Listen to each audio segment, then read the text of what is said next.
Good morning, friends. Today I will be continuing with the next part of Module 3, that is Embedded System Components. I hope all of you have gone through the video which has been sent by Professor Swati. Madam has already explained you regarding what is an embedded system. So embedded system is a combination of both hardware and firmware, that is software. She also explained you regarding the major difference between an embedded system and a general computing system. You have seen the differences as a table in the video which Madam has shared.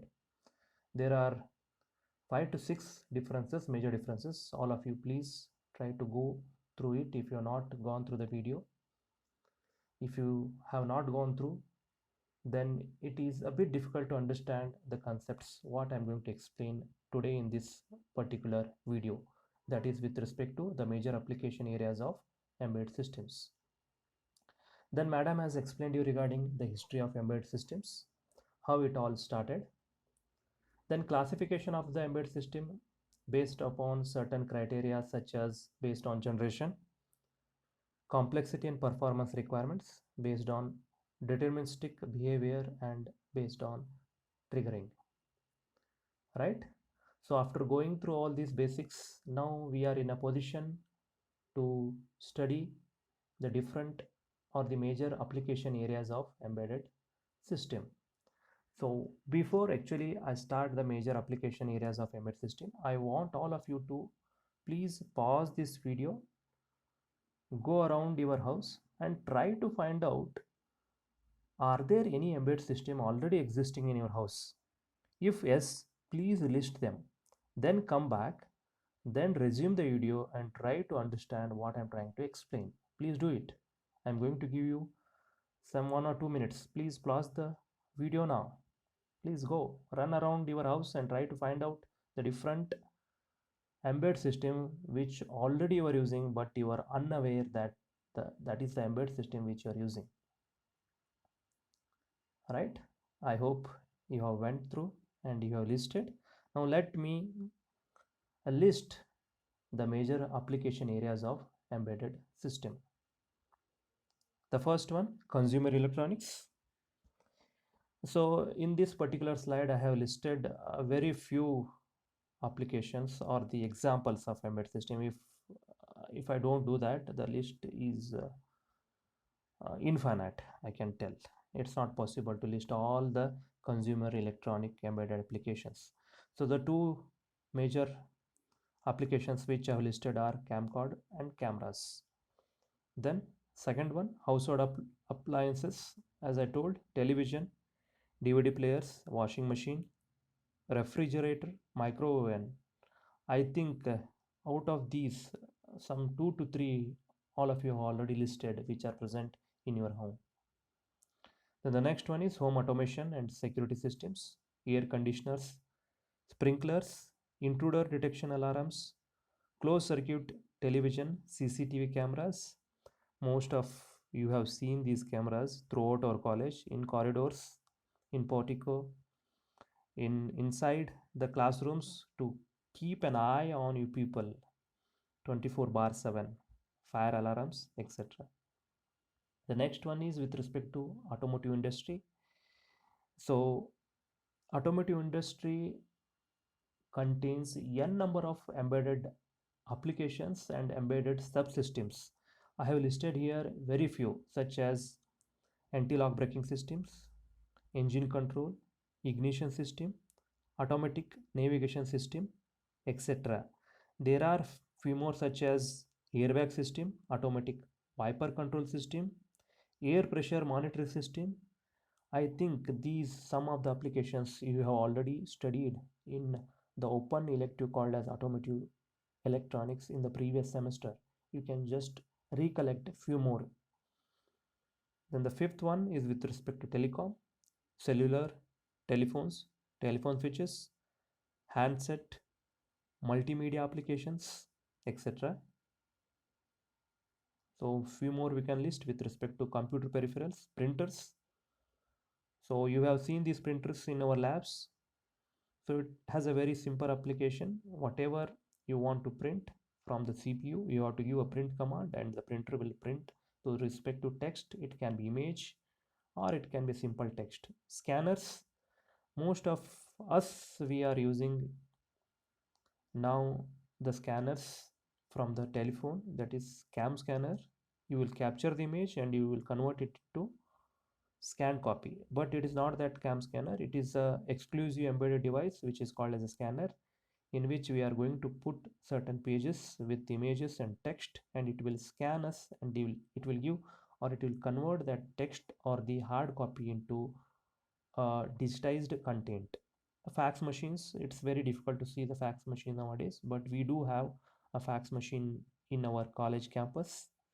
Whenever you are free, you can just visit our college office and you can have a look at fax machines.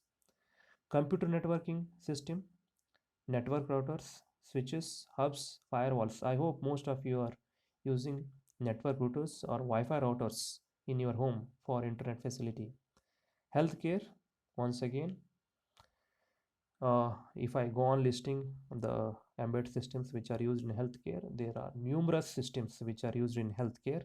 I have listed here very few like EEG, ECG machines, etc. Measurements and instrumentation, digital multimeters, digital CROs, logic analyzers.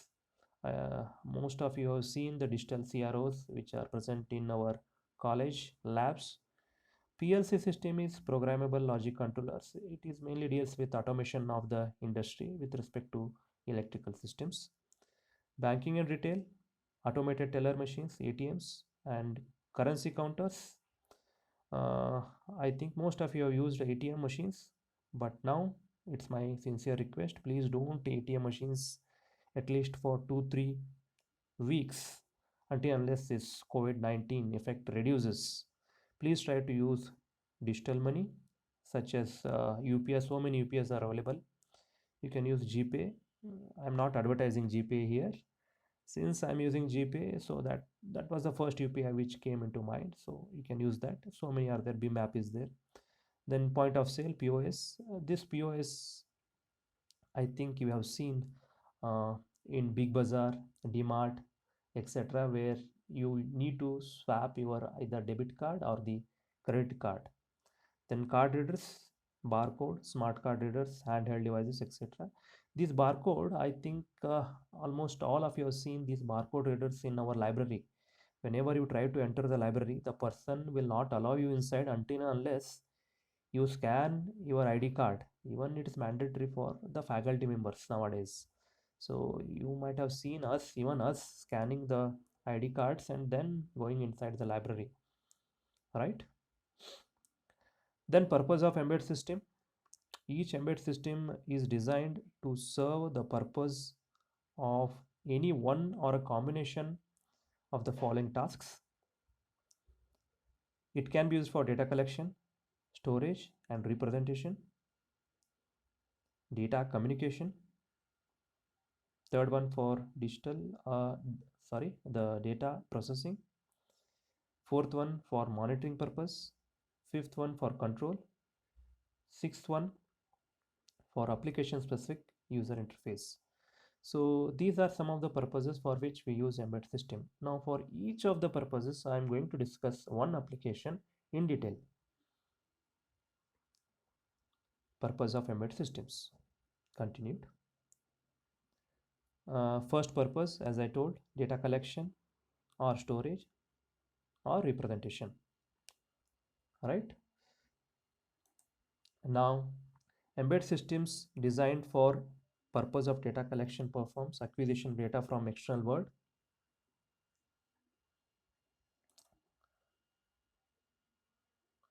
Data collection is usually done for storage, analysis, manipulation, and transmission.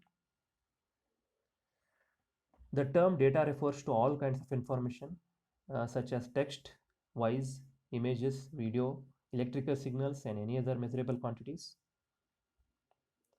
Data can be either analog in nature, that is continuous, or digital, that is discrete. The collected data may be stored or transmitted, or it may be processed, or it may be deleted instantly after giving a meaningful representation. Now, to explain all these, I have selected a simple example of digital camera. So, what is a digital camera? Digital camera, or a digicam in short form, is a camera that captures photographs in digital memory, that is collection. However, unlike film cameras, digital camera can display images on screen immediately after being recorded, and you can store or delete images from memory. Many digital cameras can also record moving videos with sound. So what all things it is doing here? It is collecting the information, it is storing the images captured onto the memory. If you want the images to be seen, it can be displayed on the screen which is available with the camera. Most of us now we are using our smartphones as the digital cameras, but we do have digital cameras available in the market for professional photography. Next, for data communication.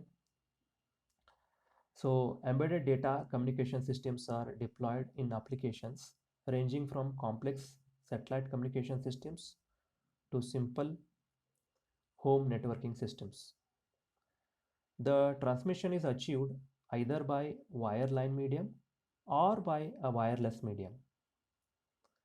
Data collecting embedded terminal itself can incorporate data communication units like wireless modules such as Bluetooth, Zigbee, Wi-Fi, etc. So here I have selected a simple application which is a wireless router. So let me explain what is a wireless router. Wireless router, also known as a Wi-Fi hub, is a small electronic device supplied by your internet service provider that allows you to connect to the internet. It connects to your home broadband line and sends data from the internet cable to your Wi-Fi connected devices. So here what we are doing here, we are mainly making use of embedded system for data communication. Next, data processing. The data, which is as already told, can be in terms of voice, image, video, electric signals, and any other measurable quantity collected by embedded systems may be used for various kinds of data processing. Embedded systems with signal processing functionalities are employed in applications demanding signal processing like speech coding, synthesis, audio, video codec, transmission application, etc. Here I have chosen a simple application such as hearing aid. So you should be knowing what is a hearing aid. A digital hearing aid features a processor which is more advanced than amplifier which you can find in analog hearing aid. The processor is basically a tiny computer inside the device that takes the sounds received from the microphone and converts them to digital signals. So the device what you can see on the slide is a small digital hearing aid which is having a small microprocessor which converts the signal from the microphone. It will process it, amplify it, and it will help the person who is wearing it to hear the sound in a much more clearer fashion. Monitoring. There are so many embedded systems which are used for monitoring purpose. Almost embedded products coming under the medical domain are used for monitoring. A very good example is the electrocardiogram or ECG. A very good example. Uh, the machine is intended to do monitoring of the heartbeats. It cannot impose control over the heartbeat. The sensor used in ECG are different electrodes connected to the patient's body. Some other examples of embedded systems with monitoring functions are measuring instruments like digital CRO,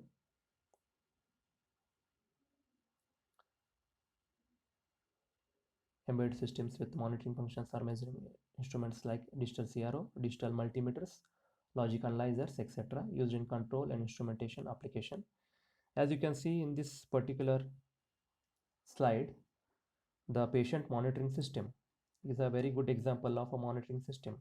Patient monitoring system is an electronic medical device that contains one or the more monitoring sensors, a processing component, and a screen display, also called as a monitor, that provide and record for medical professionals a patient's medical vital signals such as body temperature, blood pressure, pulse rate, and respiratory information. Now we'll see application specific embedded system. Embedded system with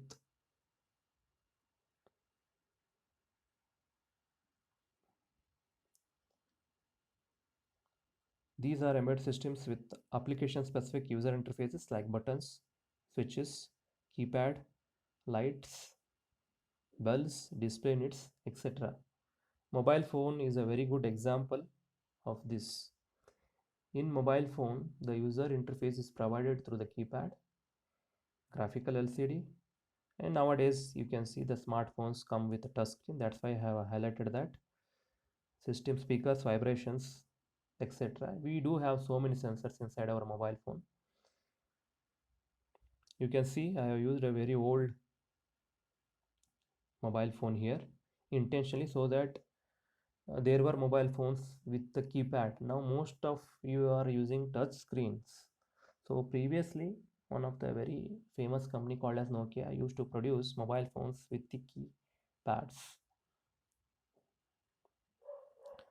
Okay, after going through few of the applications, next we'll see a typical embedded system, how it looks, what are the different parts of a typical embedded system.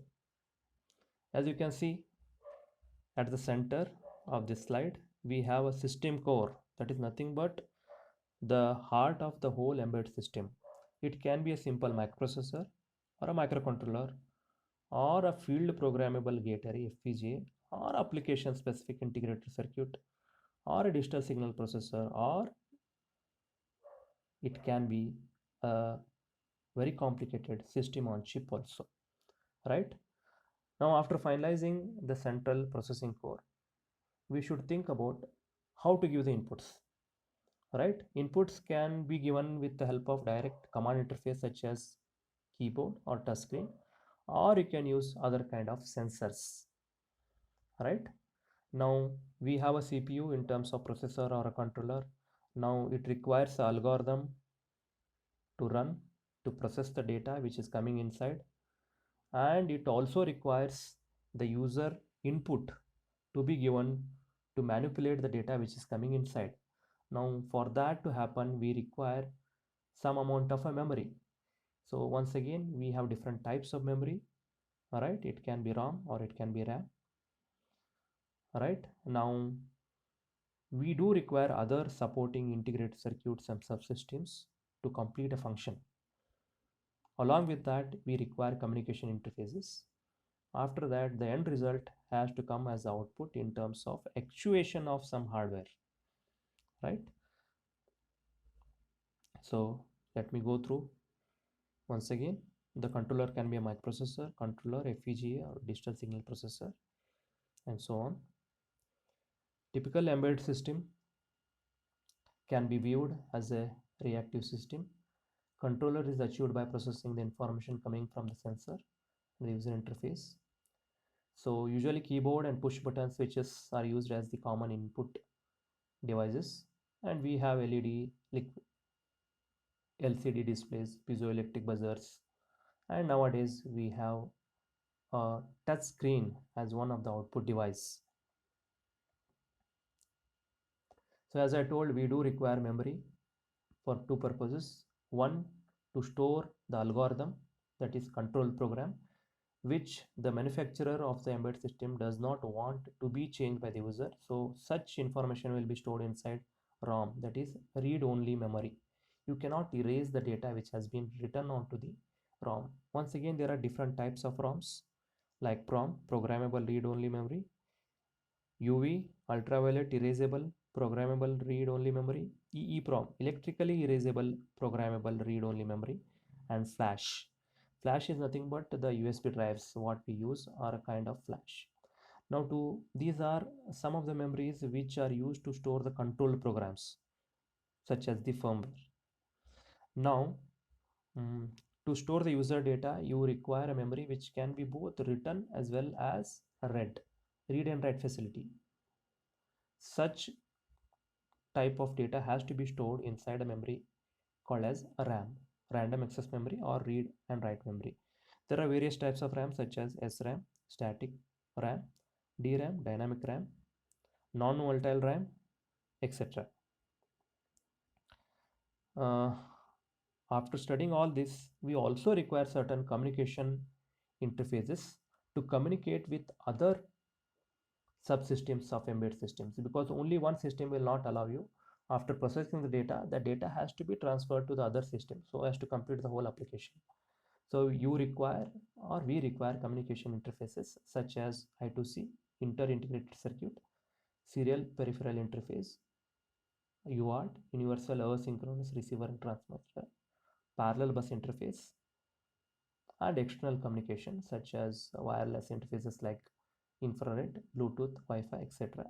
You people have already used Bluetooth. I hope you have paired with your friend, you have sent some information. Wi-Fi, I think day to day everybody is using, right? So this is